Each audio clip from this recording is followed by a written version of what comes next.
Hello friends, देव studies से मैं पूनम कुमारी आपका बहुत बहुत स्वागत करती हूँ।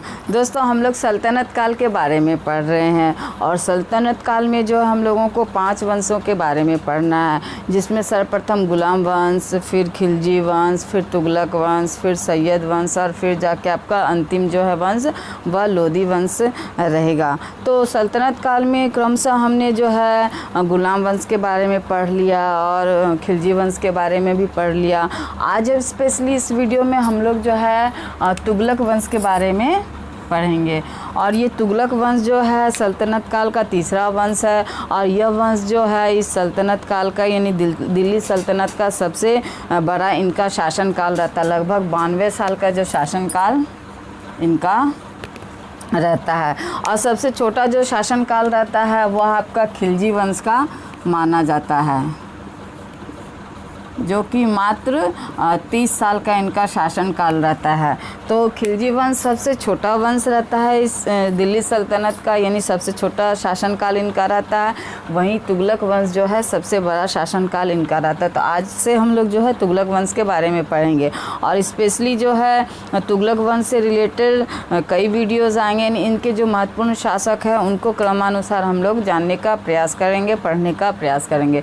तो ये जो तुगलक वंश है दोस्तों, ये तुगलक वंश का शासनकाल जो है आपका 1320 से 1398 माना जाता है। कहीं कहीं कई पुस्तकों में जो है 1414 भी, यानी 1320 से 1414 भी माना जाता है।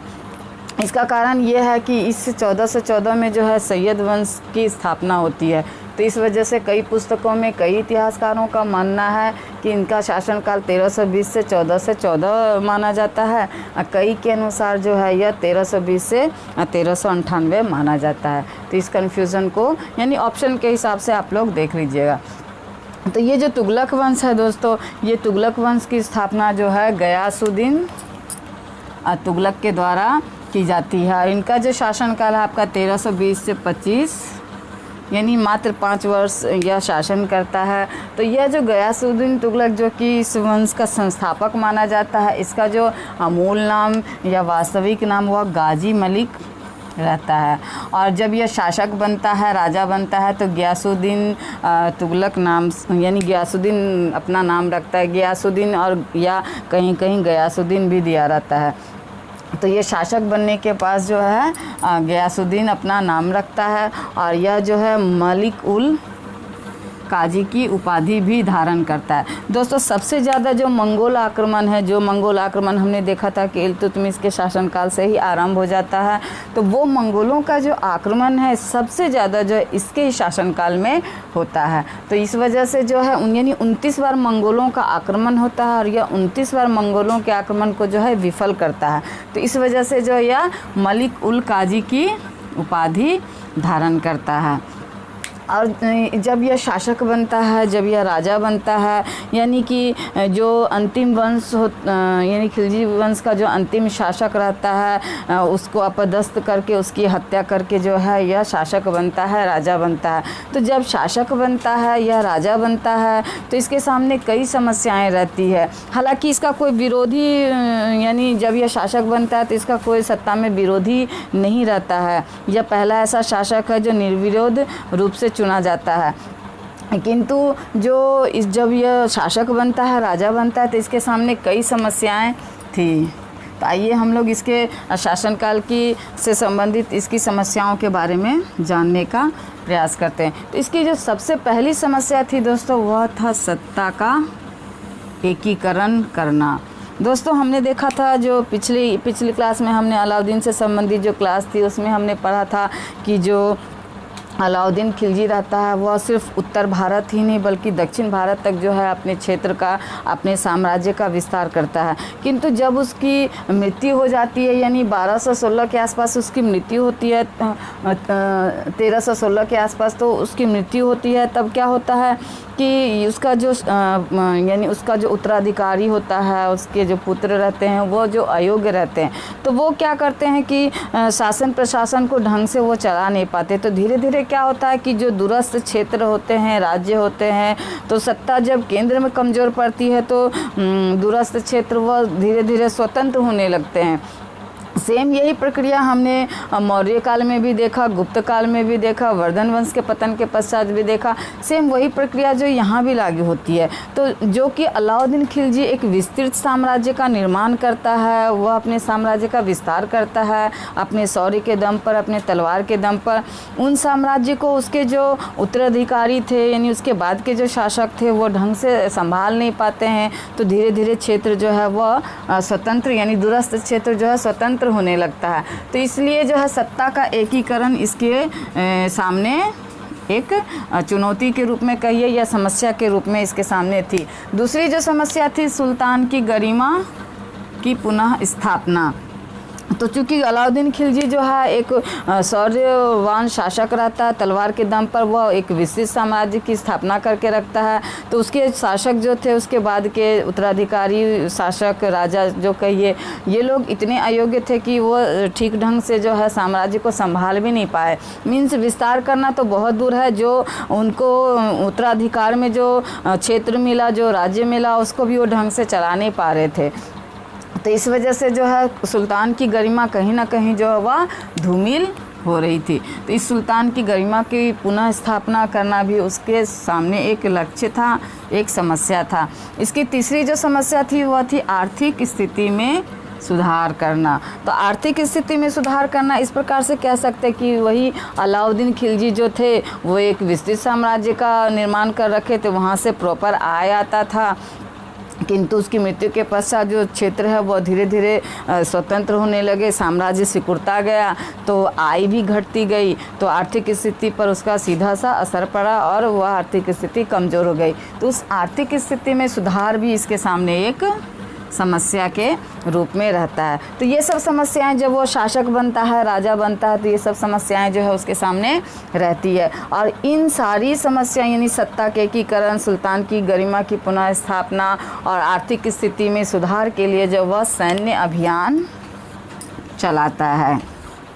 अब यानी कि सैन्य अभियान के थ्रू जो है इन सारी समस्याओं की वह यानी इन सारी समस्याओं को जो है सॉल्व करना वह चाहता है। इस सैन्य अभियान में वह सर्वप्रथम क्या करता है, तेलंगाना का अभियान चलाता है और इस तेलंगाना पर आक्रमण करके इस क्षेत्र को जीतता है। फिर जाजनगर जो कि आपका उड़ीसा में है, इस पर अभियान चलाता है। फिर बंगाल अभियान, फिर तिरहुत यानी बिहार अभियान। तो ये सब क्षेत्रों पर जो है वो अपना सैनिक अभियान चलाता है और इन सभी क्षेत्रों में जीत भी वो हासिल करता है। यानी युद्ध के मामले में युद्ध के द्वारा, आक्रमण के द्वारा जो है वह जीत हासिल करता है और वहाँ से जो यानी अपने साम्राज्य का यानी जीत हासिल कर रहा है, मीन्स उसका सत्ता का एकीकरण हो रहा है, यानी साम्राज्य का विस्तार हो रहा है। दूसरा वहाँ से क्या करता था कि वह धन संपत्ति लूटता था, प्लस जो साम्राज्य का विस्तार हो रहा है वहाँ से आय की भी प्राप्ति हो रही है, तो वह उसकी आर्थिक स्थिति में सुधार हो रही थी। और चूँकि इतने कार्य किए जा रहे थे, व्यवस्था सुधर रही थी, आर्थिक स्थिति सुधर रही थी, सत्ता का एकीकरण हो रहा था, तो कहीं ना कहीं जो उसके सुल्तान की गरिमा भी पुनः स्थापित हो रही थी। तो ये सब यानी अपनी समस्याओं को इन सैनिक अभियानों के थ्रू जो है वह पूरा करने का प्रयास करता है। और जब वह यानी बंगाल और बिहार के अभियान पर रहता है, तो यानी जब लौटता है बंगाल बिहार के अभियान से, तो उसका पुत्र रहता है मोहम्मद बिन तुगलक,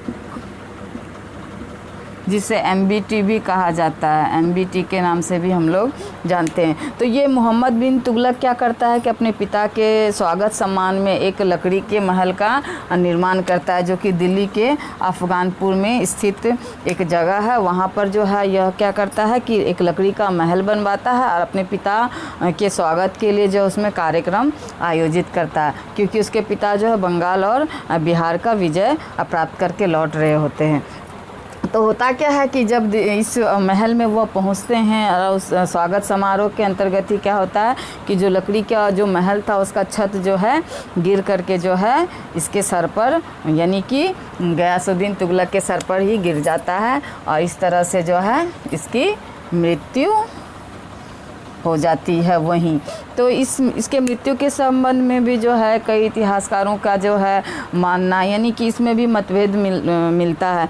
कई इतिहासकार कहते कि यह एक दुर्घटना थी, कई इतिहासकार कहते कि यह एक साजिश थी, यानी कि उसके पुत्र ने ही साजिश करके जो है उसे यानी कि वह स्वागत दिल्ली में भी कर सकता था, किंतु दिल्ली से अलग अभी लकड़ी के महल में स्वागत यानी स्वागत के लिए बुलाना, ये कहीं ना कहीं षड्यंत्र मालूम पड़ता है। तो इतिहासकारों में इससे जो है इस संबंध में विभेद मिलता है। जैसे कि आपका जो बर्नी है उसका कहना है कि ये जो है बिजली के चमकने से,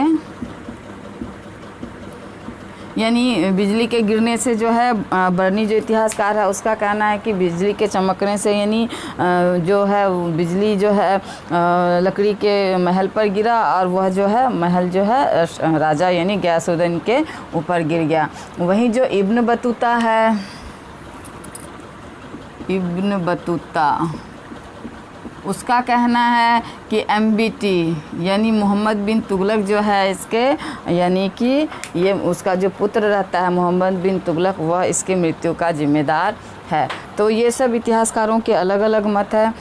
चलिए हम लोग जो है आगे इसके द्वारा जो कार्य किए गए हैं उन कार्यों के बारे में हम लोग जानने का प्रयास करते हैं। तो इसके द्वारा कई महत्वपूर्ण कार्य किए गए हैं दोस्तों, जिससे संबंधित प्रश्न जो है अक्सर एग्जाम्स में पूछे जाते हैं। तो इसलिए हम लोग इसके द्वारा किए गए कार्यों के बारे में भी जो जानने का प्रयास करेंगे। तो इसका सर्वप्रथम जो कार्य रहता है, यानी शासक बनने के बाद यह क्या करता है, नहरों का निर्माण करवाता है। यानी सिंचाई के लिए जो है कृत्रिम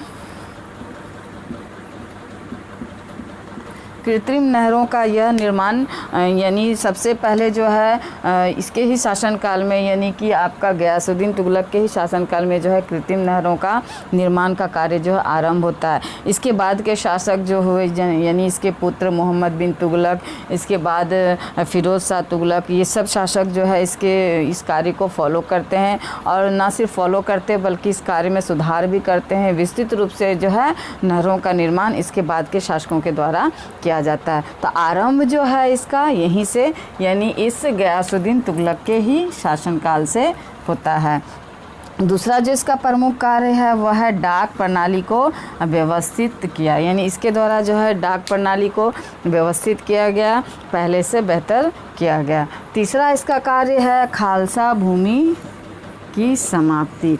दोस्तों हमने देखा था कि जो इसका आपका शासक रहता है आपका खिलजी वंश का अलाउद्दीन खिलजी, वह क्या करता है कि जो अमीर थे, जो ज़मींदार थे, उन जिनको इनाम में वेतन के रूप में भूमि दिया जाता था खिलजी वंश के पहले शासकों के द्वारा, तो वह क्या करता है सारे अमीरों से, ज़मींदारों से, कुलीनों से जो ज़मीन वापस ले लेता। उन ज़मीनों को क्या करता है कि वह खालसा भूमि में बदल देता है। तो ये क्या करता है कि ये जब शासक बनता है, राजा बनता है, तो ये जो अलाउद्दीन खिलजी भूमि को खालसा भूमि में बदल देता है, उन सब भूमि को, यानी खालसा भूमि को यह पुनः क्या करता है कि उन लोगों में वितरित कर देता है, यानी वेतन के रूप में, इनाम के रूप में, इस तरह से जो है वह सारी भूमि को जो है अपनी जनता में, कुलीनों में, अमीरों में, ज़मींदारों में जो है वह बांट देता है। तो यह जो नीति है उसका कार्य है जस्ट से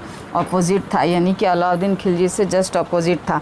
किंतु एक ऐसा कार्य भी रहता है जो कि जस्ट यानी कि उसके अलाउद्दीन खिलजी के समान ही रहता है। जैसे कि आपका सेना में जो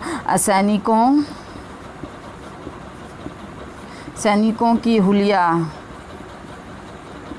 हुलिया लिखने की प्रथा भी यह जो है यानी अलाउद्दीन खिलजी के शासनकाल में जो था वह यह भी लागू करता है। दूसरा घोड़ों को दागने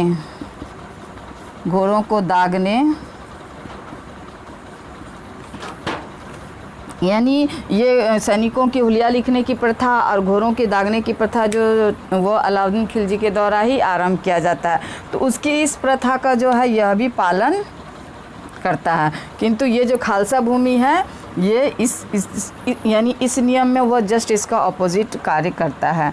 उसका अगला कार्य रहता है लगान वसूली की मध्यम मार्गी नीति, यानी लगान जो वसूला जा रहा था, जो कि हमने अलाउद्दीन खिलजी के शासनकाल में देखा था कि लगान की जो दर थी 1/2 वह कर देता, यानी कि संपूर्ण भूमि की उपज का जो है आधा भाग जो है अलाउद्दीन खिलजी लेता था। तो यह क्या करता है कि 1/3 भूमि की लगान यानी दर जो है वह रखता है, यानी कि मध्यम मार्ग अपनाता, ना बहुत ज़्यादा कड़ाई के साथ, ना बहुत ज़्यादा, ना बहुत कम। और उसके द्वारा जो यह नीति लगाई गई यानी मध्यम मार्गी जो नीति थी उसे रस्म मियान के नाम से जाना जाता है।